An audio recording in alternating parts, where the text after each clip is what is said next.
Well, we're in a situation where we had a couple of other players injured during the Miami series, and we're waiting to see their status. It looks like Aiden Muir will be back this week, and we're excited about that possibility. So, our roster will be kind of one that we're able to put together on Friday once everybody's been assessed. But, again, we'll be able to address 20 players, and that's what you need to have a full lineup.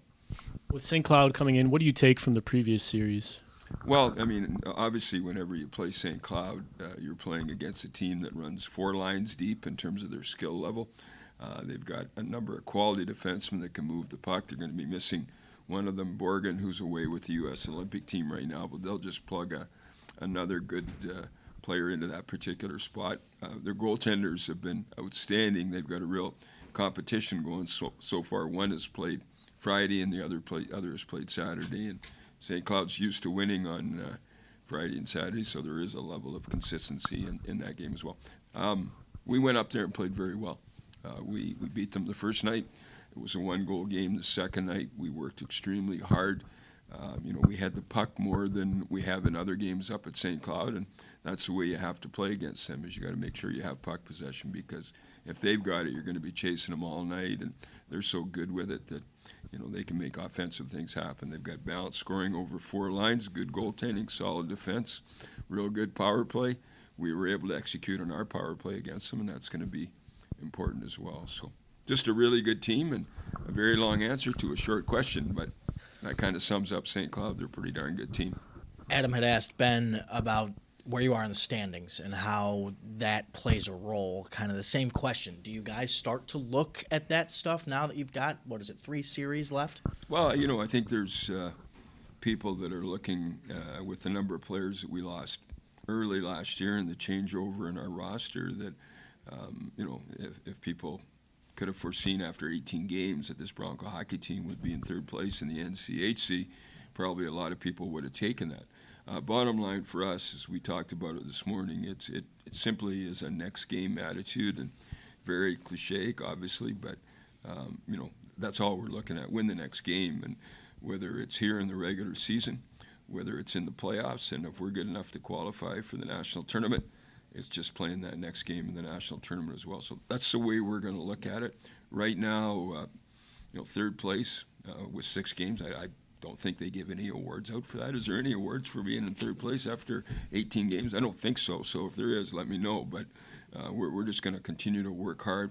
We're going to plug players in the lineup.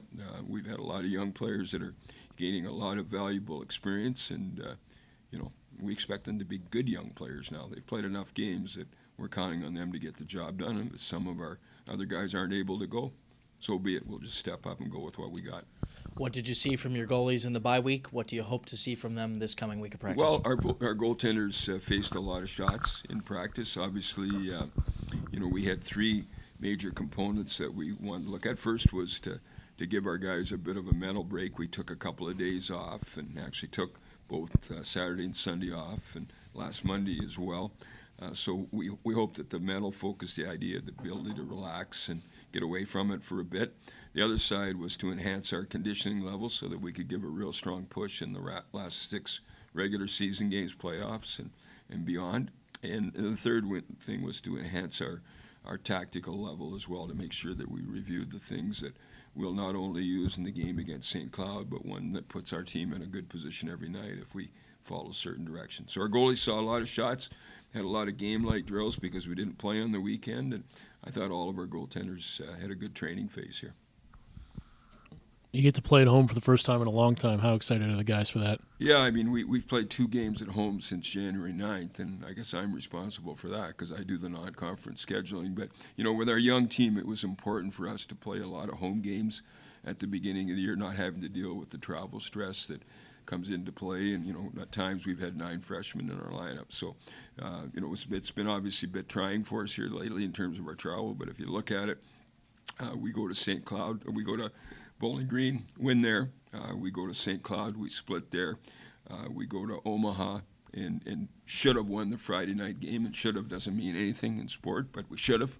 And then we go into Miami and win the second game there. So Coming back home, our players are excited. Expect the building to be jammed. I don't know if tomorrow when the rankings come out whether St. Cloud's going to be 1 or 2 or 3 in the country, but they'll be in the top 3 for sure. And we got a great team coming in, and we split up there with them. We're prepared to battle them this weekend as well. This weekend you also have the special promotion with the Kalamazoo Loaves and Fishes food drive. How much does it mean that you can give back to your community like that? I think anytime our program can contribute to the community, whether it's in our players going out to various schools, various charitable organizations, and the food situation that we've got going this weekend is important to us, and we expect our fans, as they always have whenever we've had something like this, to step up and recognize how important this is. So we're excited whenever we can. We're excited to be able to do things like this, and we're excited to let our fans go home at the end of the night and feel a little bit better about their program and their school, and that's what we plan to do. So let's be prepared to win and also do some real worthy things for the community. Yeah, it's always great to come back home and play in our barn, especially with the crowd that we have with the Lost and Lunatics. And anytime that you come home and have that home ice advantage, it's huge. And we don't take it. We try to make the best of that opportunity, especially in that situation. So, coming back home and playing in front of our crowd is awesome. We're looking forward to it. What do you need to do to get the Ben Blacker that we saw at Miami more often? I think I just got to stick with my game. I've been inconsistent here the past little while, and Miami was a good boost for me, and I think it kind of showed me a lot of what I needed to do to get back into that game. So, it's going to start in practice. We've been working a lot on some different things, and it's been doing really well in practice. So, just got to keep working hard, and hopefully I'll get that game back. Do you approach each series as if you're going to start both games? Yeah, and I think that's the kind of mentality any goalie has to have. When you're going into practice, you have to work as hard as you can. If I do get that call, I got to be ready. And, I think it's for all 4 of us out there competing. We all have that mentality that any one of us can start, and we're, going to make it hard for the coaches to say no to us. So I think that's our mentality going into it, and, it makes us all better at the end of the day. Like most teams in the NCHC, St. Cloud's a team you've already seen twice this year. But aside from the fact that you're not playing them on Olympic ice, what will be different this weekend? I don't think too much will be different. I think we know what we're going to get from them. They're a really hard, tough team. They got a lot of skill, a lot of speed. And, when we played there in St. Cloud, we, they gave us a great test. And, we're going to be expecting the same thing coming up here. And, right now we're just focused on Friday.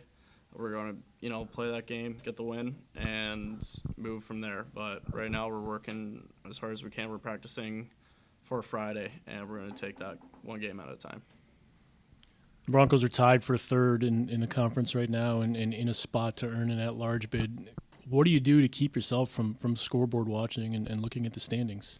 I think we just got to take it one game at a time. If we start looking too far down the road, we start to get ahead of ourselves, and it really kind of puts a pressure on us that doesn't need to be there.